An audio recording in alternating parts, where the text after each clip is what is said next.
Thanks for coming to our first webinar on the Oregon Psilocybin Services Act. My name is Dave Kopelak. I'm a business law attorney. I've been practicing for 25 years. Got into the cannabis industry about 10 years ago. Ended up writing Ballot Measure 91, which legalized adult use cannabis in Oregon, and also ended up writing Ballot Measure 109, the Oregon Psilocybin Services Act. So I've been following the Psilocybin Advisory Board and various subcommittee meetings, and this year, 2022, is going to be quite the interesting year. I think the point, what we're trying to do with this presentation or the series, I've spoken at a lot of presentations and I've listened to a lot of presentations, and one of the things I'd like to do here is to sort of take what we're calling a deep dive into a particular subject. Oftentimes when I speak or attend a presentation, it's at a very high level of specificity, and it's a bunch of like issue spotting, and then sometimes I walk away and I don't know if I've actually learned anything. I think this year and starting now, businesses, future licensees are really going to start getting interested in the very specific rules that will be coming up. And it's all part of their business planning and budgets and forecasts and financing plans and all of the stuff they're going to have to do in order to get themselves in shape for applying for licenses next January. And so I think as time goes by, it's going to be kind of crunch time. And so I think this act has so many interesting aspects to it. I think so much currently remains unresolved, and there's a lot of work to do. There's a lot of things to think about, and there's a lot of things to basically figure out where they're going to land.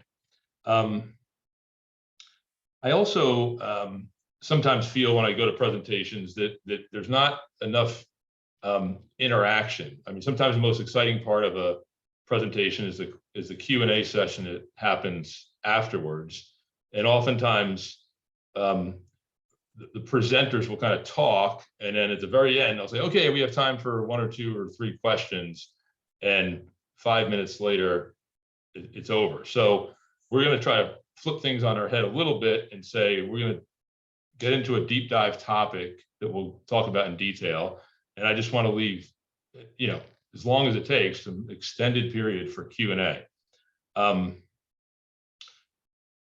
As I mentioned, I've been listening to the board, the Psilocybin Advisory Board meetings. Those are very interactive. It's very interesting to see the board members speak with each other.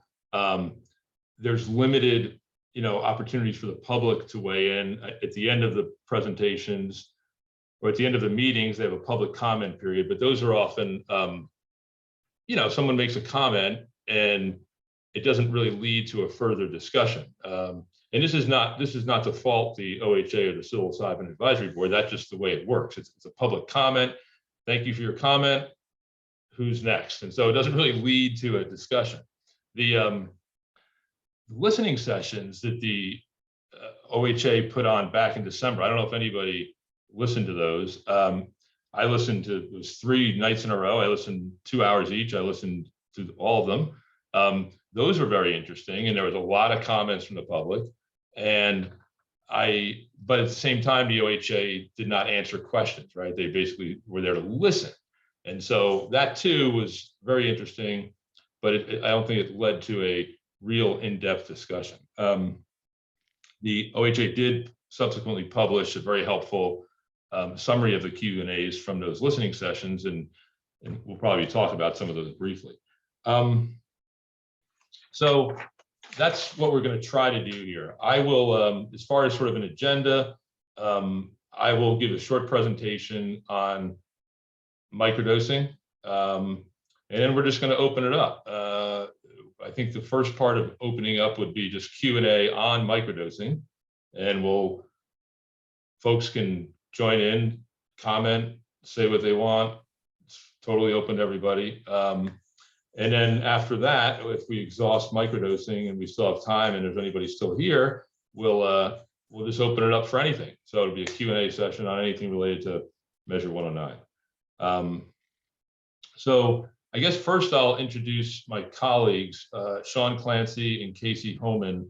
They are going to be, I suppose, I'd like to have a free-for-all kind of open discussion, but I think we have to have some ground rules. And so Sean and Casey are going to be kind of the traffic cops here, and they can basically maybe give the ground rules here, so we have some order. So it looks like we have a pretty manageable crowd here. So I don't think it'll be very difficult. But and by the way, Sean and Casey both helped with the drafting of Measure 109. So they were part of our drafting team and really contributed to what ended up in the final act. So Sean, Casey. Thanks, Dave. Hey, everyone. Thanks so much for joining us today. We're excited to get started. Like Dave said, we just have a few housekeeping items to go over.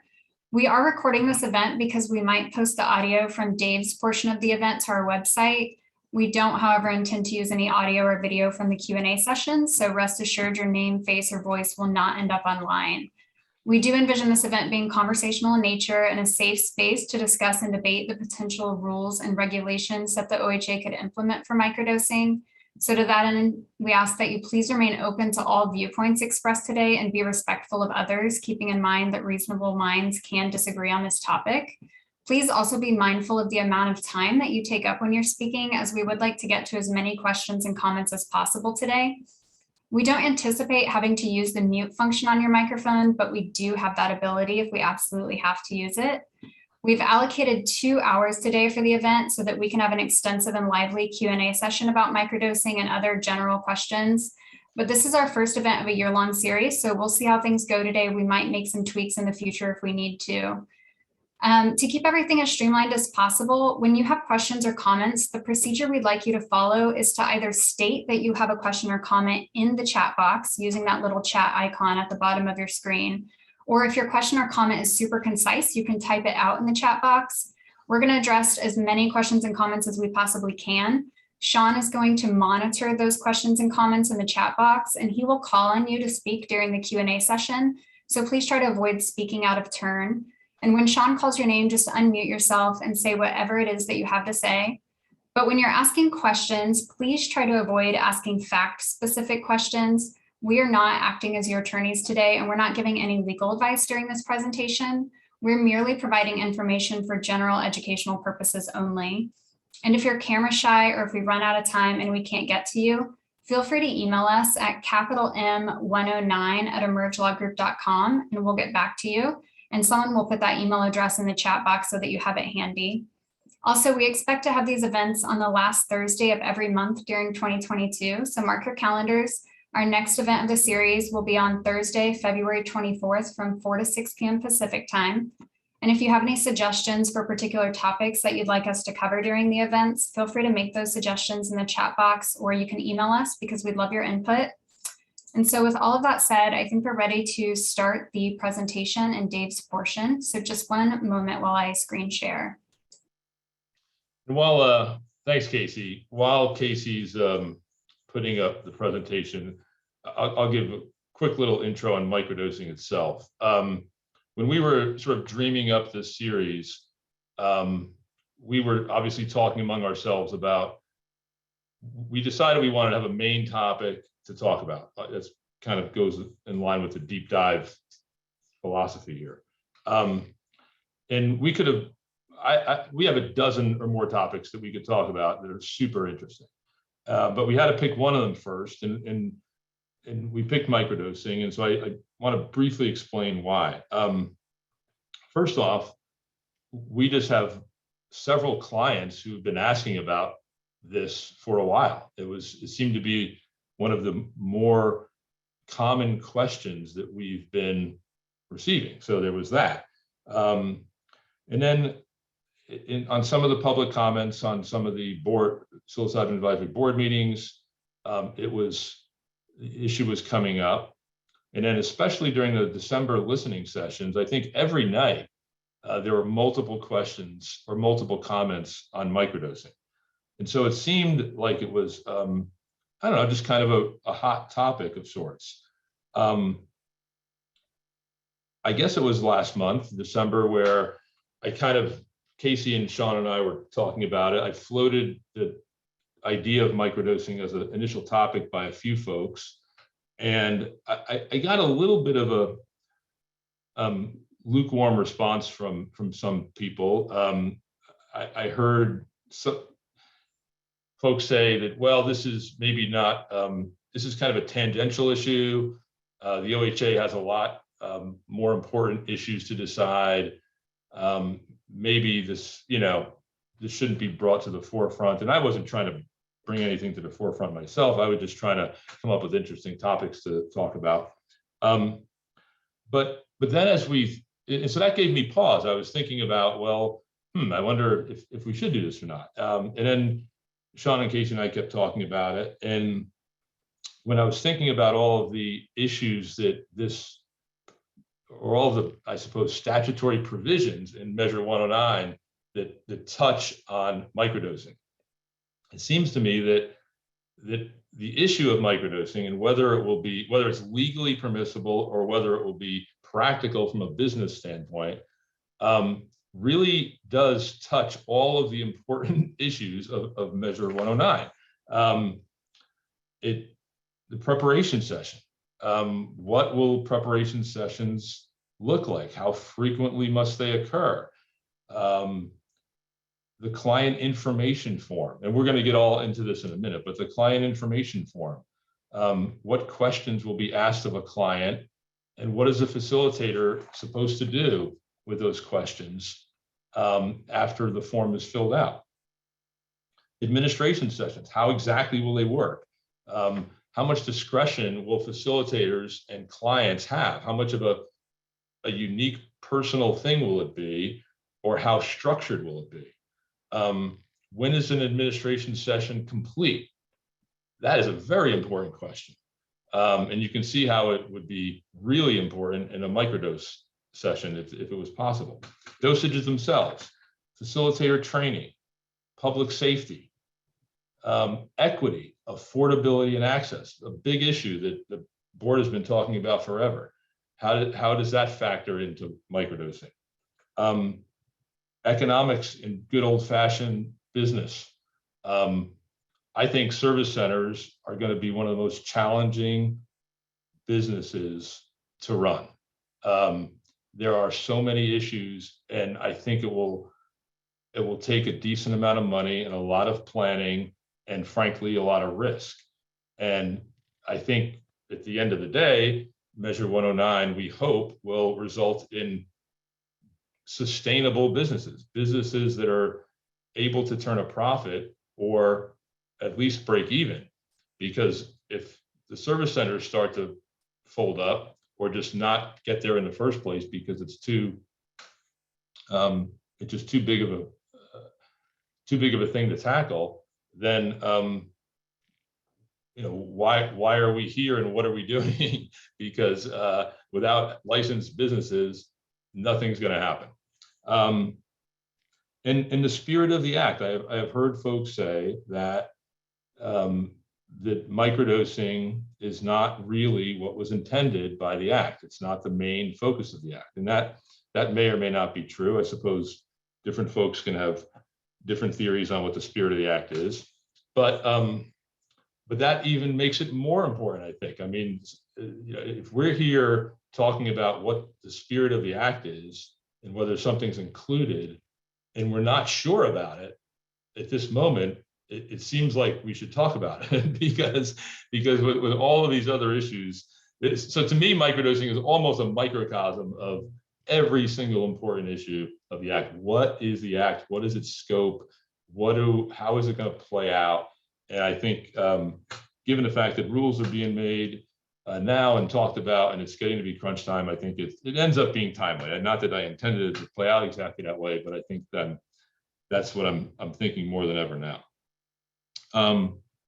Okay, so Casey, are you gonna go ahead and tab away? There we go. All right, so first we get to the presentation here. I'll try to get through this in pretty short order. a few definitions. Microdose, what does microdose mean? The OHA, you might have seen in their summary of questions and answers from the listening sessions, correctly noted that the term microdose does not appear in Measure 109. I took this definition, and I don't think there's a legal definition. I'm a lawyer, so I'm gonna talk legal definitions. I don't think there's a precise legal definition, but I got this definition from a presentation that was made to the research subcommittee last week. And for purposes of our discussion, I think, very low dose, sub-hallucinogenic, sub-perceptible or barely perceptible, and in some kind of very low dose. But I think generally speaking, we should have a general idea of what we're talking about for purposes of this discussion. And of course, I think, when folks say microdose, they're probably not talking about a one-shot deal, right? They're talking about some regular basis, or at least some regular intervals. Now, the Act itself, I'm going to focus on statutes and I'm going to focus on potential rules. The Act does not set any minimum or maximum dosage. That was intentional. This was not an oversight. This was not, we're not sitting here today saying, oh, we forgot to talk about dosages. When you're drafting a measure or a statute and you're going to, and the subject of your statute is going to be governed by an agency, there are certain decisions you make in the statute, and there are certain decisions that you delegate to the agency. And, this was a ballot measure that was drafted back in 2019, going on 2 years ago. And you have to draft a ballot measure, you have to get signatures, you have to have a campaign up to election day. And now we're in the middle of a 2-year development period. So at least, we thought that back when we were drafting it, it didn't make sense for us to set parameters. This is something that seemed, totally appropriate to have the OHA think about, discuss, listen to people, and make their own decision about dosages. So it is wide open on dosages. The only thing we said at all was the OHA must adopt rules establishing maximum concentration. So there has to be some maximum concentration and number of servings that are permitted per package, which I think is kind of irrelevant. So there's very little said. This is all in the OHA's court, if you will, and it's their policy decision to make. More definitions: psilocybin products, basically anything with psilocybin in it. There could be mushrooms, there could be extracts, but anything with psilocybin in it is a product. Again, nothing to do with dosage. Services, just to be clear with everybody, there's a bifurcation here between products and services. Products is nothing but the product, and the services is essentially everything else, including the preparation session, the administration session, and the integration section. And by the way, these little parentheticals here are statutory references. So when I say 512, we're talking about section 5, subsection 12 of the Act. Okay, administration session. This is where the action happens, right? A session held at a psilocybin service center at which a client purchases, consumes, and experiences the effects of a psilocybin product under the supervision of a psilocybin service facilitator. I'll just refer to them as as facilitators and as service centers. I think we all know that. The client is the individual who is consuming the psilocybin. The preparation session happens beforehand, a meeting between a client and a facilitator that must occur before the client participates in the administration session. The service center is the establishment at which the administration sessions take place. And the facilitator is obviously a licensed individual. Facilitators, this Act creates a new form of a professional, right? I'm an attorney. There are doctors, there are accountants, there are lots of other licensed professionals. A facilitator is a new form, will be a new form of professional under Oregon law. Okay, client information form, super important. I think super important. And to my knowledge, the Psilocybin Advisory Board has kind of drafts of this, but they have not yet adopted a final form. But the idea here was this is a gatekeeping mechanism of sorts. Again, the statute just said we're going to have a client information form, and it sort of gave hints as to what would be in there, but it is entirely up to the OHA what to do, what that form will be. You can see here we just said it will solicit information from the client so that the service center and the facilitator have some information about whether everything should move ahead. Are there risk factors? Are there contraindications? What information is provided by the client that will enable the facilitator and the service center to do the right thing, to participate, to move forward with best practices and in a safe way. And then it's also a disclosure form of sorts to the client. Health, safety warnings, anything else that should be disclosed to the client. So this, to me, is a super important piece of paper that will be completed. And then I think another large decision, not only what is this going to say, is once it's completed by the client, what is the facilitator and the service center supposed to do with it, right? I suspect that there might be some rules that say, well, if somebody checks the wrong boxes or says the wrong things, then a red light goes up and that person may not be qualified or appropriate to move forward with an administration session. I suppose there could be a sort of a yellow light answer. It says, well, there's some things here that are a cause for concern, and we might have to have another conversation, or I might have to refer you to somebody else first, or you might have to jump through a couple hoops, or I don't know. But there's that. And then I suppose there's just okay, everything looks good. This all checks out. It's a green light and we can move forward. But that, I don't know how much that has been really drilled down on. And I suspect it's going to become very important, especially for microdosing, if microdosing is permitted. And I also, remind everybody that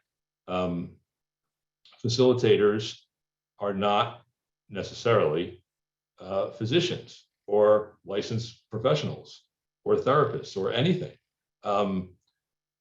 The lowest common denominator facilitator is somebody with a high school degree who has passed an examination, passed a test, taken the course, and applied for a license. So envision a client information form with dozens of questions on it, and then it's handed to a facilitator. What happens next? That's very interesting. Okay, these are not recommendations that the board has made to the OHA. This is just references in a statute that when it's all said and done, the board is supposed to make recommendations to the OHA about the contents of the client information form, which we just talked about, public health and safety standards, best practices, whether there should be group administrations. And I think, again, one of the important things, circumstances under which an administration session is considered complete. To my knowledge, there hasn't been anything definitive on some of these issues yet, even though they're getting close. I also think it's worth it to step back and think about the policies of the Act and the policies of the OHA. The OHA here, these bullet points are taken right from the OHA's website. Improve the health of Oregonians, increase the availability of care, lower or contain the cost of care so it's affordable. The Act has similar sentiments, improve the social well-being of everyone, and make psilocybin services safe, accessible, and affordable. So I suppose that should be kept in mind throughout all rules. And of course, we have the board has an equity subcommittee, and they are properly involved in basically every rule. Every rule should be looked at from an equity and affordability standpoint. So, okay. That's the sort of first half of the presentation. Does anyone have any questions on definitions or anything, or policies or anything like that? So now I want to get into the different rules that the OHA can possibly make or not make here. Okay, hearing none, we will continue. So I've heard it asked, does Measure 109 permit microdosing? And the answer is, at the moment, I would say yes. It does not prohibit microdosing. A psilocybin product is any product with psilocybin in it.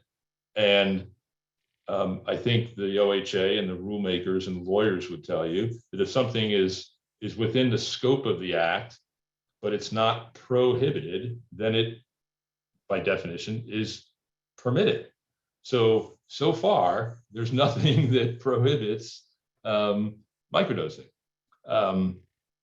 And looking at through the various provisions of the act and thinking through the various rules that the OHA could make, and going back to the definition of what a microdose is, I think the only way the OHA could flat out make it illegal to prohibit it would be to have some sort of minimum, not maximum, minimum concentration of psilocybin that would be illegal.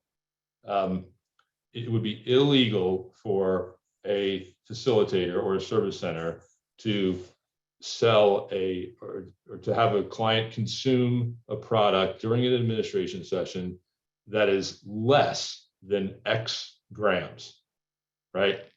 You can't do that. You have to, it has to be at least a certain amount. And if that certain amount is above what most of us would consider a microdose, then you're not going to have microdosing. But short of that rule, I think there will be microdosing. The OHA can make that rule, and maybe they will, but that is the one way they can completely prohibit it and outlaw it. Now, next slide, Casey. There are a whole bunch of ways that the OHA can make rules which will result in microdosing, although being legally permissible, to just make it such that it is not practical. It doesn't make any sense.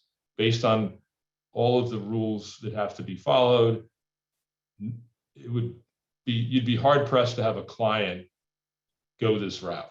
And you'd be hard pressed to have a market for psilocybin products at a low dose. The manufacturers wouldn't make them, and the service centers would have a really hard time selling them because nobody would spend the time or money necessary to sort of jump through the various hoops. But here are the rules that could affect us. Whether there will be a maximum number of administration sessions that a client can participate in during a given period. Again, I don't think this has been discussed, but will there be a rule that says no client can have more than X administration sessions during a period of time? You can't do it twice a week, not allowed. You can't do it twice a month. You can't do it 3 times a year. You can't do it, whatever. If there's any sort of rules, flat out rules that just say you can't come in for any dose, whatever the dose is, you can't come in at this frequency, I think it would really obviously put a damper on microdose. Whether there will be a minimum length of time that must elapse before an administration session is complete. When is an administration session complete? Well, we don't know yet, but presumably it will be complete when the facilitator believes that it is safe for the client to leave, that the psychoactive part of the session is over, the client is healthy, has his or her cognitive skills, and motor skills and is safe to walk out the door. If there's a rule that says, well, under no circumstances could a administration session be completed in less than 4 hours. If every single session has to last 4 hours, or pick any other time period, you could see how that would put a damper on microdosing. Preparation sessions. Will there be a minimum length of time that must elapse between a preparation session and an administration session? If you have to have a preparation session before each administration session, and if you have a rule that says, well, you can't have an administration session right after a preparation session. Can I walk in at 9 o'clock in the morning and have a preparation session, get it over in half an hour, and jump right into my administration session at 9:30 in the morning? Will that be possible? I don't know. But you could also see how that could be kind of a roadblock. One little quibble. The OHA in its in the summary of questions and answers it did after the listening sessions said that a preparation session is required before each administration session. Without saying whether that's a good idea or not, I think from a legal interpretation perspective, there might be some wiggle room there. The Act says that a client must have a preparation, must partake in a preparation session before the client participates in an administration session. It didn't say each. Now, again, I'm not policy aside. I think if the OHA came up with some circumstances that said, well, under these certain circumstances, you didn't necessarily need a preparation session before each administration session, I think they would not be inconsistent with the Act. So that's just a minor point. But you can see how all these things together, the frequent or the limit on the number of sessions a client can have, the length of time of an administration session, the length of time between a preparation session and administration session. All of these things, the OHA could come up with rules that would have the effect of really putting a damper on microdosing. Now, the OHA doesn't have to have any of these rules, right? I mean, again, if something's not prohibited, it is permitted. And so the OHA could set these bars, or they could say, they could be very broad and leave it up to the facilitator in the service center and the client. Okay, go ahead, Casey. Client information form, will it ask, is microdosing a risk factor? During the last research session last week, there were safety concerns raised by some folks. When I first thought of this, and I'm the furthest thing from a scientist, but I thought, well, geez, there's, if macrodosing is safe, how could microdosing not be safe logically?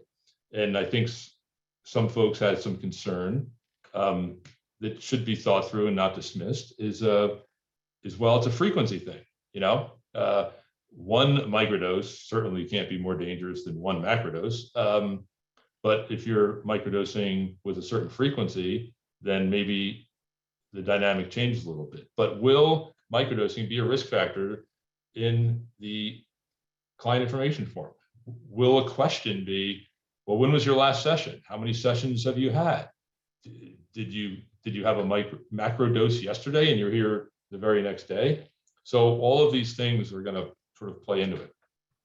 Group administration sessions. I know that at least a licensing subcommittee has although I don't think the board has yet, proposed group sessions with a certain facilitator to client ratio.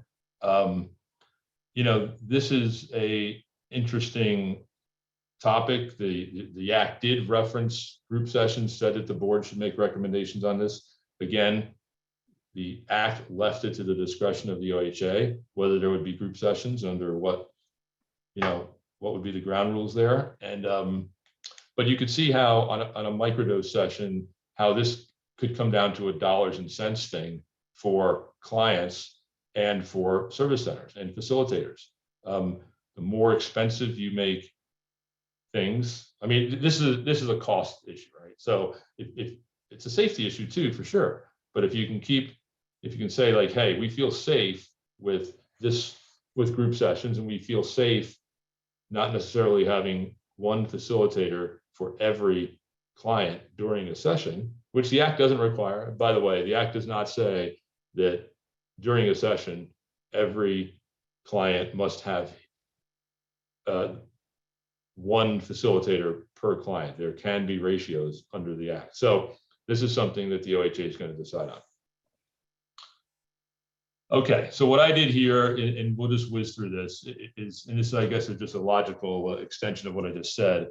If the OHA felt that this was safe, and I think it's almost, I might say, an easy decision to think that on the equity side, it makes sense, right? I mean, if this was just as safe as anything else, why would you not do it? Because I think the price point for folks would be a lot better, right? And some folks who might not be able to afford the cost of a macro session could maybe get some benefits or something out of microdosing. So obviously, I mean, if you were going to sort of go all in on microdosing, you would not have any kind of minimum concentration. The client information form might ask something about it, but it wouldn't be any sort of yellow light that would require the client to jump through medical or other hoops. It would just sort of maybe be a data point for the facilitator, but there wouldn't be roadblocks in that.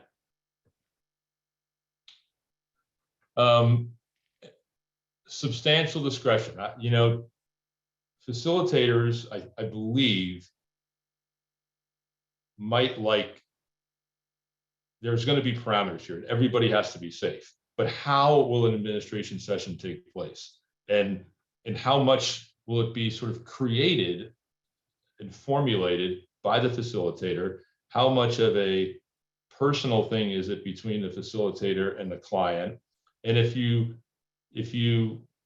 feel it's safe, and if you properly train folks, and if you're of the mind to give facilitators substantial discretion, you would, that would be probably leaning towards being in favor of at least allowing the facilitator to decide that, hey, microdosing might be an okay thing for this client.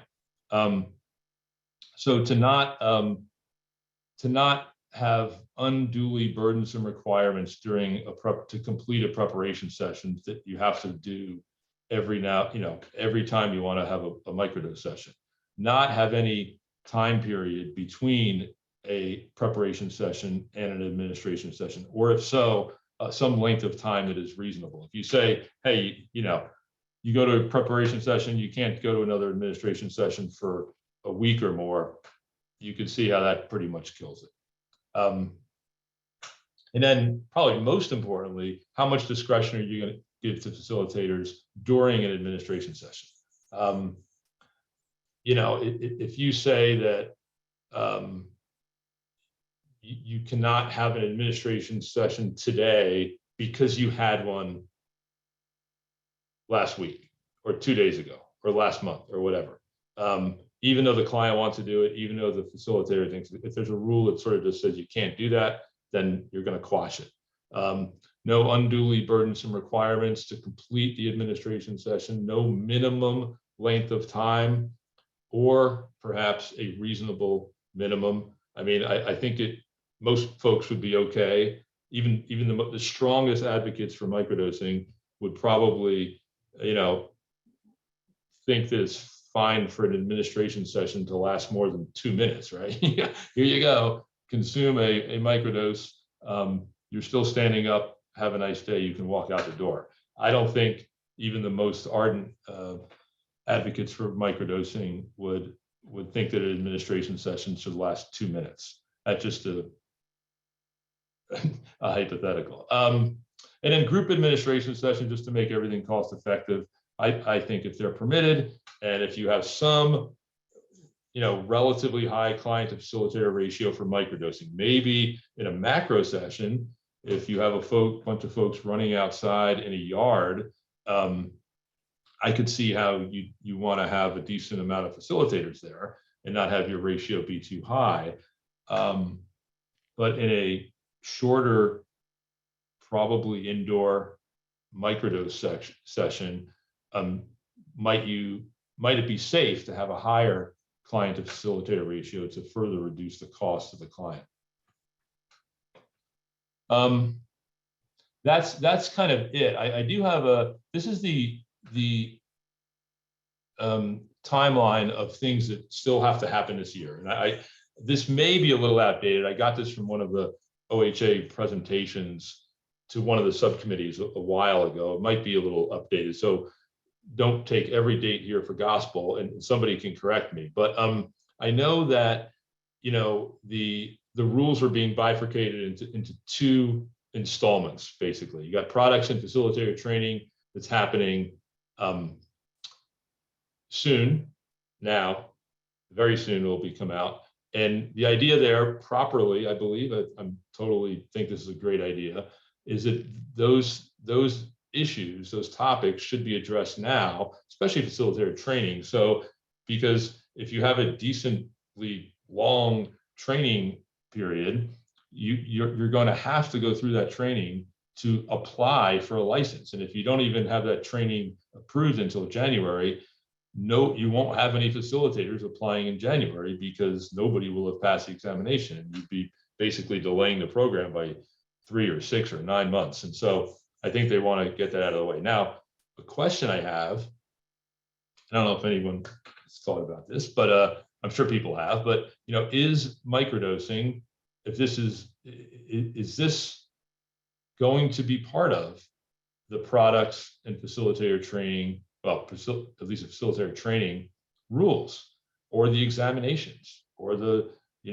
is there anything in there about that? Because it would kind of be a shame, I think, to kick this issue to the second installment, to the other subject areas, after a healthy debate, say, okay, microdosing is fine. We feel good about it, and here's the rules for microdosing.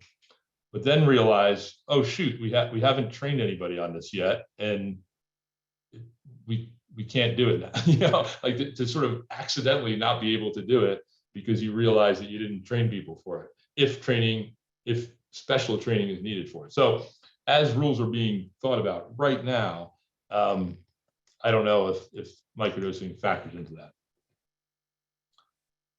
Go ahead, Casey. Oh, and that's it. So that's a presentation. I think it illustrates how the rules will be very important. I think I'm all about rules. I'm all about precise definitions. And when rules are published, clients usually have me pour over them. They pour over them themselves, and they figure out what will be permitted and what will not be permitted, or how, if it is permitted, how much will it cost and what hoops you'll have to jump through, and to figure out if there's a viable business plan here or what this means. And I think that's the sort of thought process that all licensees will be going through, especially service center operators. So that's it, and would be totally happy to kick it into the comment and Q&A session here.